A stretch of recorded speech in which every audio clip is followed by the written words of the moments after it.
In this video, I'll be introducing you guys to transitivity and anti-transitivity. So if you're confused about what transitivity is or anti-transitivity, this is the perfect video for you because I'll be using digraphs and the formal definition of transitivity to show you what it actually is. So let's go ahead and interpret this definition right here, okay? This is the definition of transitivity. If A or B, so if there's a relation from A to B and there's a relation from B to C, that means that there must be a relation from A to C. So what does this mean? Let's show you on the digraph. So the relation from A to B we have is 4 to 2, right? So we have 4 to 2 here. And let's make up a random relation from 2 to 1, let's say. Okay? So 2 to 1 is also another relation. And what is B in this case? Well, B is 2. So 2 is B. What's the relation from 2? Where is 2 related to? It's related to 1. Okay? So this right here is a relation, right? 4 to 2 is A to B. And B to C is 2 to 1. That means that there must be an A to C. What's an A to C? Well, A is 4 and C is 1. That means there has to be a relation from 4 to 1.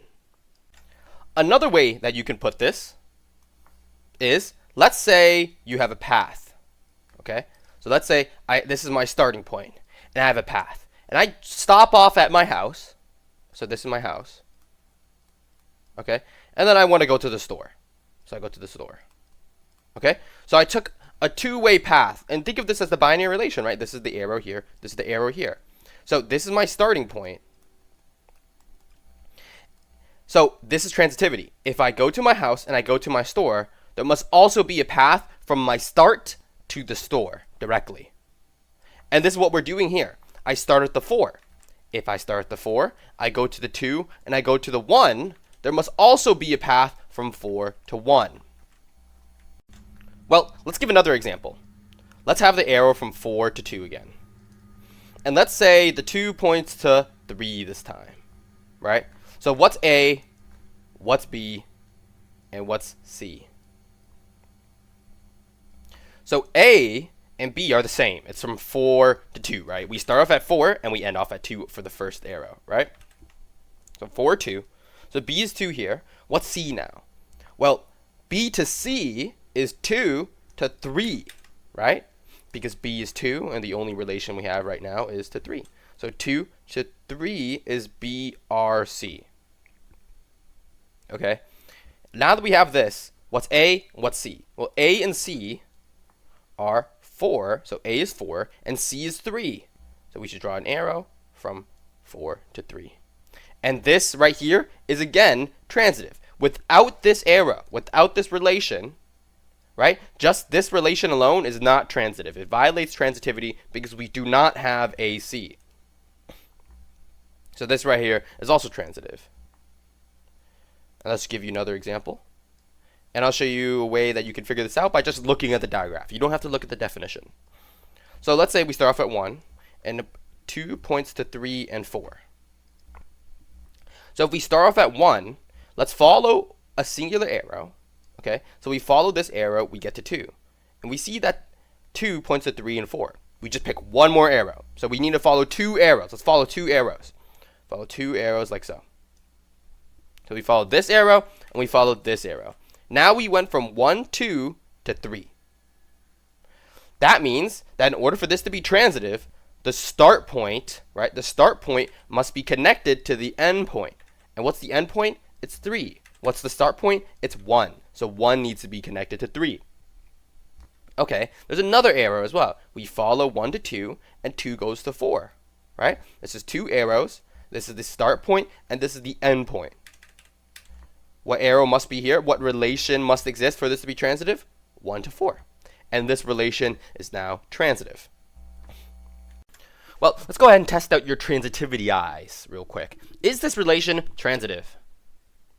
Well, it's not. Although most of what you see is transitive, right? We have 1 to 2, 2 to 3, and we have 1 connected to 3. So that's pretty good. This relation is transitive. We have 1 to 4, 4 to 2, and you have 1 to 2. This is transitive. But how about 2 to 3, right? 3 to 4. Well, remember, for transitivity, if you draw 2 arrows, you follow 2 arrows, the start point needs to be connected to the endpoint. But you don't see an arrow from 2 to 4. You don't see a relation from 2 to 4. So this is not transitive because it's missing that singular relation. Okay? Remember, transitivity is a universal statement. If you say a relation is transitive, the entire thing, every single relation must be transitive. If you have one instance, even uno instance of this being gone, okay, if one instance of not transitivity, this thing is cut out, the relation is not transitive. Is this relation transitive? Well, it's not. It's not transitive. Because if you connect 1 to 2, you follow 2 arrows, right? 1, 2, and 2 to 4, we don't have a relation from the start to the end, right? We don't have an arrow from 1 to 4. So this relation is not transitive. All we need to do, remember, is find a single instance of not, something being not transitive, and we could rule out transitivity. Is this relation transitive? Well, it seems like it is. And with the way I worded that, yes, you could tell this is not transitive. Look, if we follow this arrow from 1 to 2, right? Sorry, 3 to 1 and 1 to 2, we also have 3 to 2, right? This is start to end. And if you just go around the entire loop, you'll figure out that every single, relation seems transitive. But what about if you follow the arrow from 2 to 1 and 1 back to 2? Well, we ended back off at the start point. Remember what I said? You need to be connected from the start point to the end point. Right? But we're back at the start point. What does this mean? Well, this means that we need to connect the start point back to itself.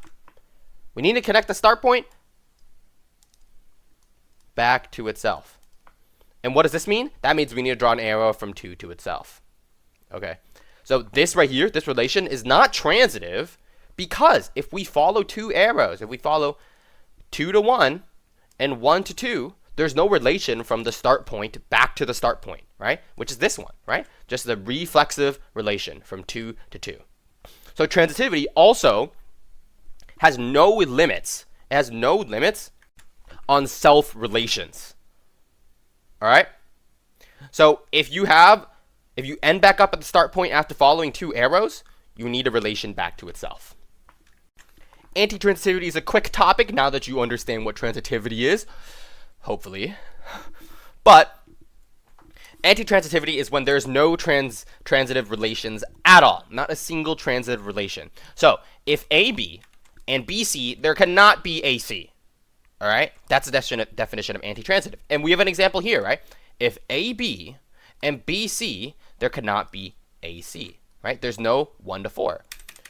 2 to 4, 4 to 3, there's no transitive relationship from 2 to 3. So this relation is anti-transitive. But the moment we put a single instance of a transitive relationship, this relation is no longer anti-transitive. All right. So just like transitivity, if you have a single instance, so for transitivity,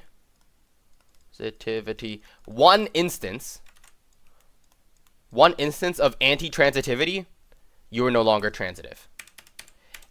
And for anti-transitivity, one instance of uno instance of transitivity, you are no longer anti-transitive. So a single instance, remember these both are universal statements. A single instance of the opposite guarantees that you are no longer that trait. Okay? Hopefully you get what I said by that. It's a lot of, arrows moving back and forth. So is this relation anti-transitive? Well, it's not, because we have a transitive relation right here, right? We have 1 to 2, 2 to 3, and the start point is connected to the end point after following 2 arrows, given this arrow. So this relation is not anti-transitive. Now keep in mind, just because this is not anti-transitive doesn't mean this is transitive. All right? You can both be not anti-transitive and not transitive. Just like irreflexivity and anti-reflexivity. Wait, I meant to say reflexivity and anti-reflexivity, not irreflexivity and anti-reflexivity. That's a mistake. That's a mistake. But anyways, if you have any questions, put it in the comment section. And this is the first time mentioning this in a video, but I have a Discord server now. Link is down in the description. If you want to join it, go ahead. Be my guest, and I don't know, talk to me or something. Because I'm bored. But anyways, if you have any questions, put it in the comment section. If you found this video helpful, consider subscribing and liking the video. Thanks for watching.